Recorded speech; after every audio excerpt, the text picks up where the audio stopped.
Thank you for your interesting insights in the FESUD keynote speech. My pleasure. I was going to ask you, you addressed the question in your presentation on whether the social benefits that finance creates justify its size. Can you help us through how do we think about this question about size and benefits?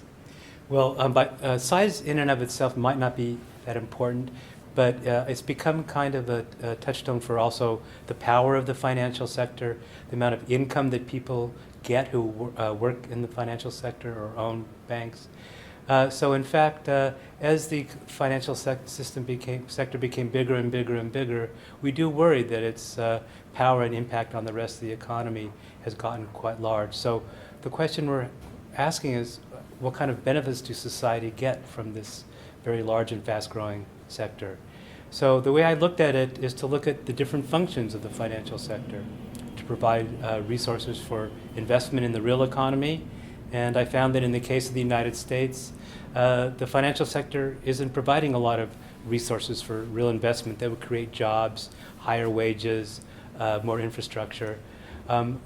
Looking at the role of finance in good vehicles for saving, for people who need to save for their old age or for a rainy day.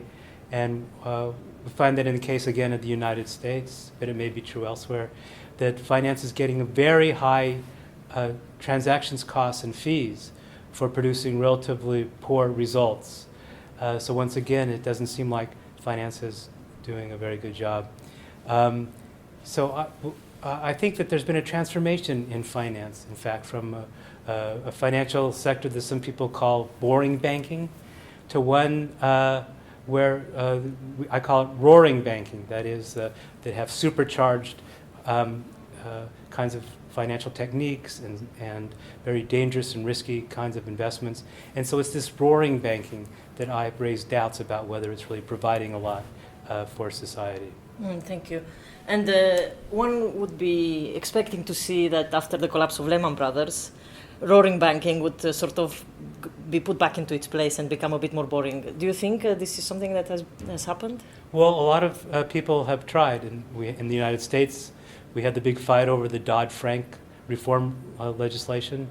Here in Europe, there's been work by the Financial Stability Board and the BIS and other regulators to try to change the rules of the game to get more regulation in order to kind of restrict this roaring banking. And I've been surprised, though, at how little this has worked. I know that the United States case is the best, where the financial sector have put in $500 million or so of lobbying effort, paying politicians and so forth, to prevent Dodd-Frank from being fully implemented, from poking holes in it and exceptions as it was being developed. Now they're paying Republican legislators to try to roll it back. So the power of the financial sector in the United States, and it may be similar here in Europe, is very strong and has resisted this a lot.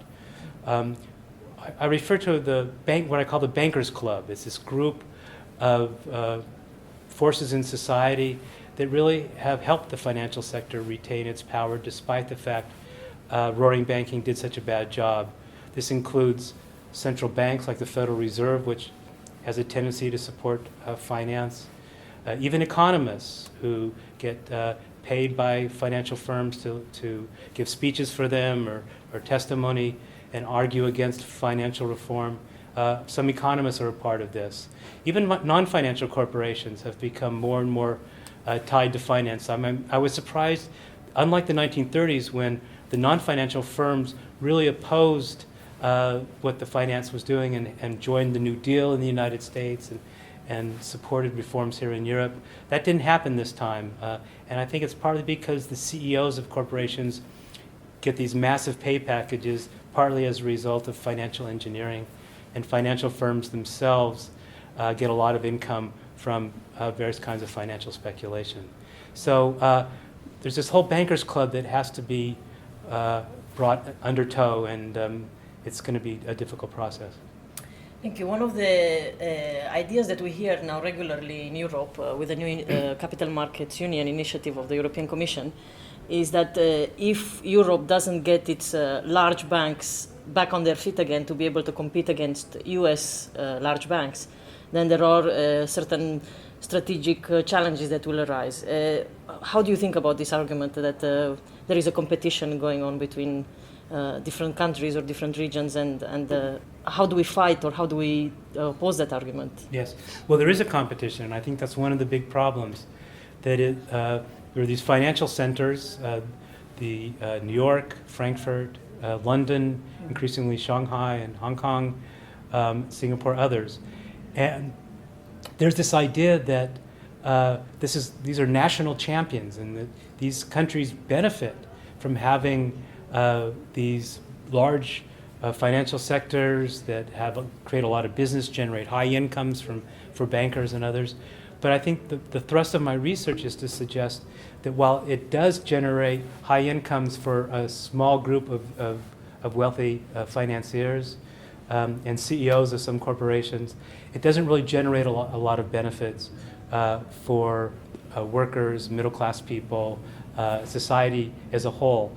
So the competition to retain these big financial banks and other kinds of institutions doesn't really help society as a whole. So I think it's better to bring these banks under strong regulation, to try to reorient them towards providing real benefits for society, more finance for investment, for increasing infrastructure, for increasing the productivity of the economies. That will benefit these countries in the longer run, and then that will be the right way to compete, rather than compete by giving the bankers what they want so they can continue to speculate and then possibly create another financial crisis. Okay, and so in your view, changing the financial architecture on which economies rest means reforming too big to fail. Some other ideas of what we can do? Some people argue we should go back to small banking is better than any other type of banking. Well, I think there are two ideas, broad ideas. One is to really regulate the banks strongly, and there are ideas from the Financial Stability Board, from the Bank of England, from other institutions, to have very strict leverage requirements, to really change the incentive of bankers to have clawbacks so that they have to pay for their own decisions. So if the bank takes very risky investments that might earn money in the short run but leads to crises in the longer run, they have to pay that back. Separate risky banking from less risky banking. Not subsidize the banks by bailing them out when they get into trouble. These are all things, among others, that I think are very important. But I don't think this is sufficient. I think what we also need is to have financial institutions that provide real services for the economy and make sure that those exist. You know, finance in a sense is a public good. So I've been proposing what I call finance without financiers. That is more cooperative banks, more socially oriented banks, more public banks, and so forth. In Europe and in the United States, we used to have much more of that. And I think we need real competition from these public options to keep the private banks on their toes and to make sure that what society really needs from finance is provided. There is a lot of questions being asked in the media whether central banks in high-income countries will ever raise interest rates again. Do you think we'll live in a world of zero interest rates forever? And if that's the case, what would that mean for the future of finance? Well, it's a very interesting question. There are two-part. You asked two questions. One is, will they raise interest rates? And the second is, if they don't, what would that mean for the future of finance? Well, let me answer the second one first. Finance can only live temporarily in a world of zero interest rates because basically finance makes their income by charging interest. And so in a world of zero interest rates, that's very difficult in the long run for finance to survive. So what they do is they try to create capital gains and financial asset bubbles and so forth. And that can be a very lucrative temporary solution, but in the long run, banks, private banks, need to make interest income. So I think that answers the second question.